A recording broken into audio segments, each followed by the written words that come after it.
Essa história vai te surpreender. Fica até o final. Olá a todos, bem-vindos!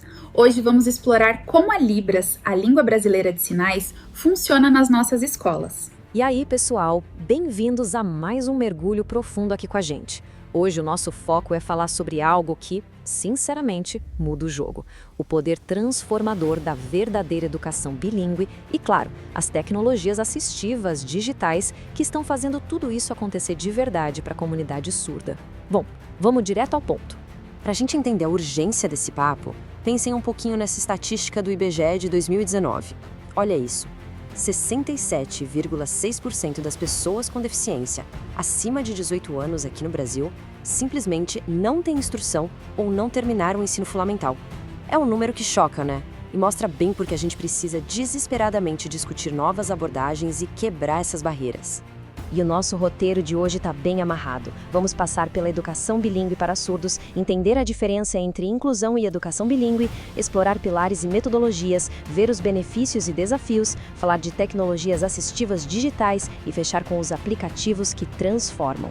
Ponto número 1. Educação bilíngue para surdos. Para colocar todo mundo na mesma página, o que é isso exatamente? Não é só uma ideia bacana no papel, não. É uma modalidade pedagógica que é oficialmente reconhecida por lei, a Lei 14.191 de 2021. E a regra é clara.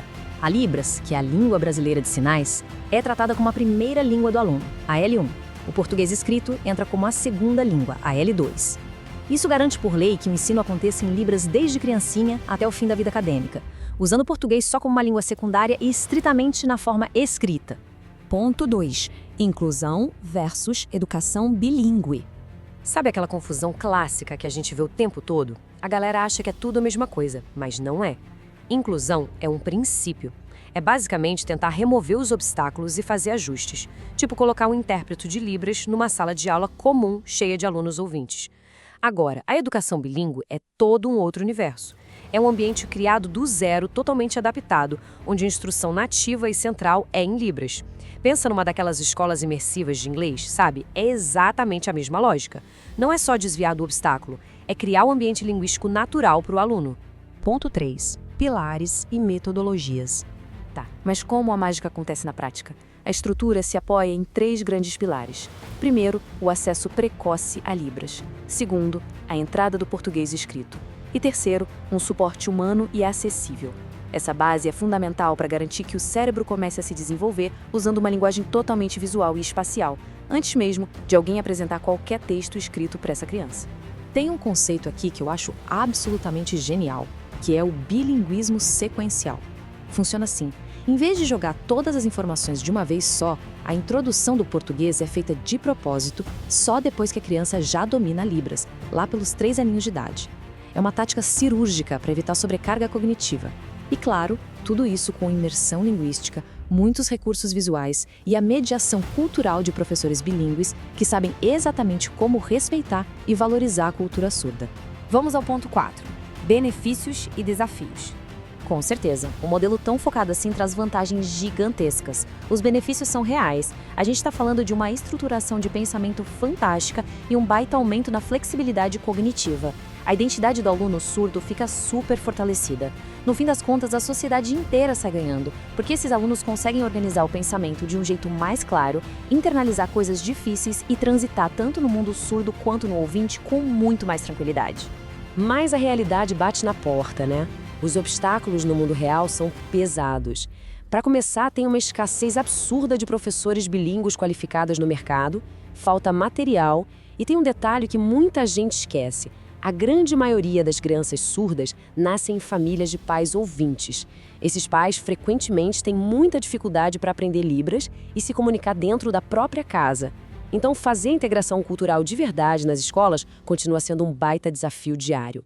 Ponto 5. Tecnologias assistivas digitais. E é exatamente nesses gargalos que a tecnologia entra como uma ponte incrível. Mas vamos separar as coisas aqui. As famosas TICs, tecnologias de informação e comunicação, são os tablets, os navegadores de internet, ferramentas gerais que todo mundo usa. Agora, as tecnologias assistivas, as TAs, são ferramentas cirúrgicas. Elas existem para quebrar barreiras específicas. Quer um exemplo? Um tablet comum na sala é uma TIC, mas quando você coloca nele um software de tradução em libras para fazer o aluno surdo entender a matéria de matemática, bam! Ele vira uma tecnologia assistiva indispensável que literalmente garante o aprendizado. E não sou eu que estou inventando isso. Pesquisas importantíssimas, como as apresentadas lá no Colóquio Internacional Educação e Contemporaneidade, batem muito nessa tecla.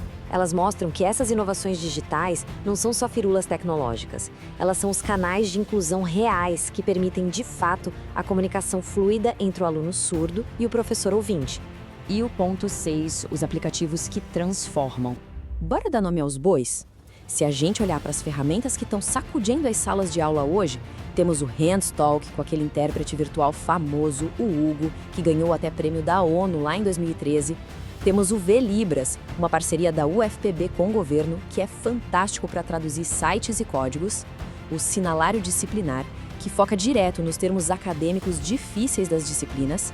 O ProDef, super focado em traduzir do português para Libras. E, claro, para a criançada, o Alfabeto Kids, que ensina brincando com joguinhos. Então, a gente fecha esse nosso mergulho com a pergunta de $1 milhão.